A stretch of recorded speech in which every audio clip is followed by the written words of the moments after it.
Bon, donc je vais vous présenter, tel que l'a dit Marc, la macrofaune benthique de substrat meuble témoin de l'évolution de la qualité de l'étang de Berre. Tout d'abord, un bref rappel de ce qu'est la macrofaune. La macrofaune, ce sont les organismes dont la taille est supérieure à 1 mm et qui vivent dans la colonne sédimentaire ou à l'interface aux sédiments. Ce sont d'excellents indicateurs du milieu car, d'une part, ils ont un cycle de vie qui peut être assez long, de l'ordre de 1 à 2 ans, et par ailleurs, ils sont peu mobiles ou complètement immobiles. Et de ce fait, ils subissent les agressions du milieu et ils vont... ces agressions du milieu qui se manifestent par une variation de la composition qualitative et la structuration des peuplements, et l'évolution de différents indicateurs qui peuvent caractériser les assemblages en place ou bien la nature et la variation de granulométrie du sédiment, ou alors différentes conditions du milieu telles que la dessalure ou la richesse du milieu en matière organique. Donc, les organismes benthiques constituent de ce fait une véritable résultante biologique des conditions du milieu, et il est possible donc, à travers l'étude de la composition des peuplements et par divers traitements de données, d'apprécier les agressions qui peuvent se manifester, sachant que l'agression la plus importante entraîne la disparition complète de cette macrofaune benthique. Donc, quelques exemples de macrophones présents dans l'étang de Berre. Là, je suis désolé, je n'ai pas de pointeur, mais faites-moi confiance. Vous avez en haut Polydora ciliata, Neresuccinea, un peu plus bas, Venerupis aurea, Corophium insidiosum, Cerastoderma glaucum, Abraovata, Miarenaria, à l'extrême gauche, en bas, Phycopomatus enigmaticus, et bien évidemment, l'espèce intrus, vous l'avez deviné, c'est le homard qui n'existe pas dans l'étang de Berre. Cet exposé sera essentiellement descriptif, la partie statistique des traitements étant évoquée par David Nerini. Tout d'abord, un rapide historique de la situation des peuplements avant le rejet des eaux douces. L'ensemble de l'étang était occupé par un assemblage marin que l'on appelle assemblage de sable vaseux de Montcalm. Sur la bordure côtière, de riches herbiers de Phanerogame marine se surimposaient à cet assemblage. Dans la partie centrale de l'étang, cet assemblage était légèrement appauvri avec un faciès à Corbulagiba, qui est un mollusque. Il y avait aussi de riches moulières à Mytilus galloprovincialis dans le nord de l'étang et dans la partie sud. Et dans la partie sud-est, en jaune, battu par les vents de Mistral, sur le cordon du Jail, cet assemblage de sable vaseux de Montcalm cédait la place à un assemblage de sable fin de haut niveau, et puisque c'était le type de substrat qu'il y avait. Ce qu'il faut savoir, c'est que malgré la pollution extrêmement importante à cette époque-là dans l'étang, qui se manifestait, il n'y avait aucun indicateur de perturbation maximale. L'écosystème se portait très bien du point de vue macrobenthos. En 1972, la situation est tout à fait différente. L'assemblage de sable vaseux de Montcalm a disparu et se maintient uniquement dans le chenal de navigation qui relie l'étang de Berre au golfe de Fos. Sinon, sur la bordure côtière, on observe l'installation d'un assemblage lagunaire euryalin et eurytherme, c'est-à-dire des espèces adaptées à la dessalure. En dessous de 5 mètres de profondeur, il n'y a absolument plus de macrobenthos. Les fonds sont complètement azoïques, à l'exception de la zone du coin salé, où, avec les courants de marée, l'oxygène dissous apporté permet le maintien d'un peuplement LE dégradé. Si l'on regarde maintenant la situation en 1983, eh bien, on voit que l'on a exactement le même type de répartition. La situation est complètement bloquée. Les études réalisées ont permis de montrer que pour cette macrofaune sur la bordure côtière, sa dynamique était influencée essentiellement de manière directe ou indirecte par 4 facteurs. Le premier de ces facteurs étant la pollution des sédiments, les 3 autres dépendant directement des eaux de la Durance.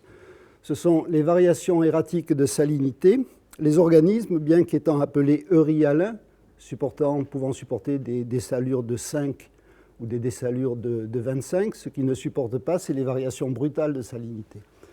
Deuxième facteur étant les limons, ces limons pouvant enfouir complètement les organismes à l'interface aux sédiments ou bien gêner les filtreurs.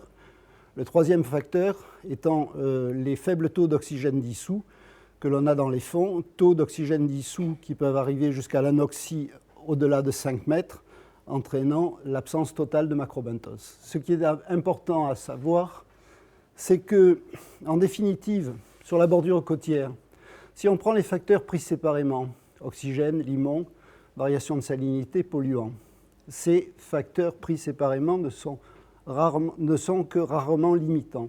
En fait, c'est la combinaison de un ou deux de ces facteurs qui, par effet synergique, entraînent des mortalités importantes. Pour pallier l'influence de ces différents facteurs, différentes mesures ont été prises, on les a évoquées hier, dans les années 80, réduction de 90% des rejets industriels dans l'étang. Il faut savoir qu'avant, une simple raffinerie était capable de relarguer plus d'une tonne 4 d'hydrocarbures dans l'étang par jour et qu'après ces mesures de réduction, c'était de l'ordre de 30 kg d'hydrocarbures par jour dans l'étang. Il y a eu aussi le bassin de délimonage de Cadarache. Ensuite, il y a eu le plan Barnier en 1994 avec un rejet des eaux douces limité à 2,1 millions de mètres cubes et des rejets de limon passant de 200 000 jusqu'à 100 000 tonnes. Enfin, il y a eu les mesures européennes avec le lissage des rejets d'eau douce limité à 1,2 million de mètres cubes. Milliards de mètres cubes, alors oui, c'était pour l'ensemble. Limon limité à 60 000 tonnes, et ce qu'il fallait, c'est des salinités supérieures à 15 pour 95% des mesures hebdomadaires, et supérieures à 20 pour 75% de ces mesures.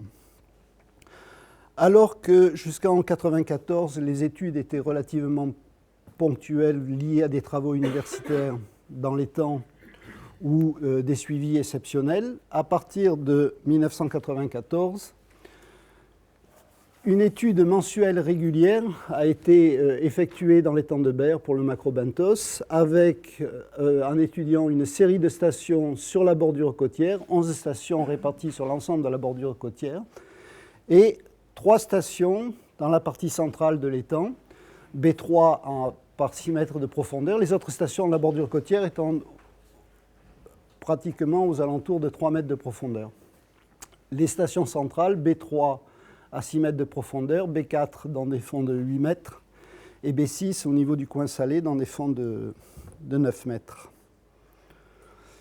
À partir de le JPREB a rajouté, à partir de 2000, à cette étude quantitative de stations, a rajouté des études de cartographie se faisant tous les 2-3 ans.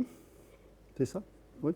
Cartographie se faisant tous les 2-3 ans. Cartographie comprenant d'une part les stations étudiées sur la bordure côtière et dans la partie centrale de l'étang, une radiale est et ouest que vous voyez en rouge, ainsi qu'un certain nombre de points dans le coin salé, associés à des transects permettant par des études qualitatives, permettant donc de déterminer l'évolution de la répartition spatiale de ces peuplements.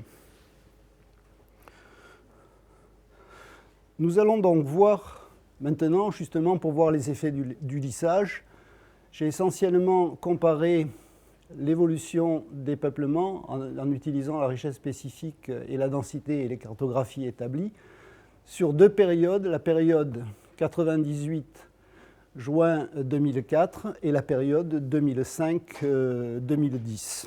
D'un point de vue richesse spécifique, on s'aperçoit donc, ça ce sont les stations de la bordure côtière, on s'aperçoit que ces stations de la bordure côtière, la richesse spécifique maximale est de l'ordre de 13 espèces et peut descendre jusqu'à 0. On se rend compte que la dynamique spatiale et temporelle est extrêmement erratique en fonction de la position des stations, ces stations étant plus ou moins riches. On a un exemple de la station B11 qui est située dans l'étang de Veynes et qui est particulièrement pauvre. Qu'est-ce qui se passe dans la période 2005-2010 ? Bien, en gros, on voit que, d'une part, la richesse spécifique est un peu plus importante, puisqu'on a un maximum de 17 espèces. Ça peut descendre aussi jusqu'à 0, bien sûr. mais il semble qu'il y ait une certaine stabilisation des peuplements, encore cela restera-t-il à démontrer.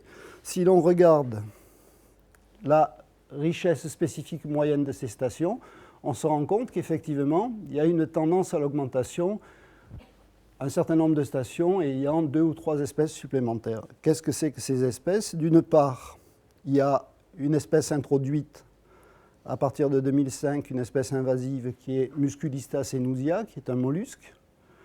Par ailleurs, il peut y avoir aussi des espèces LEE qui avaient disparu et qui se sont réinstallées, comme Echinogammarus toki, qui était très abondant dans les années 72, ainsi que Cabra ovata.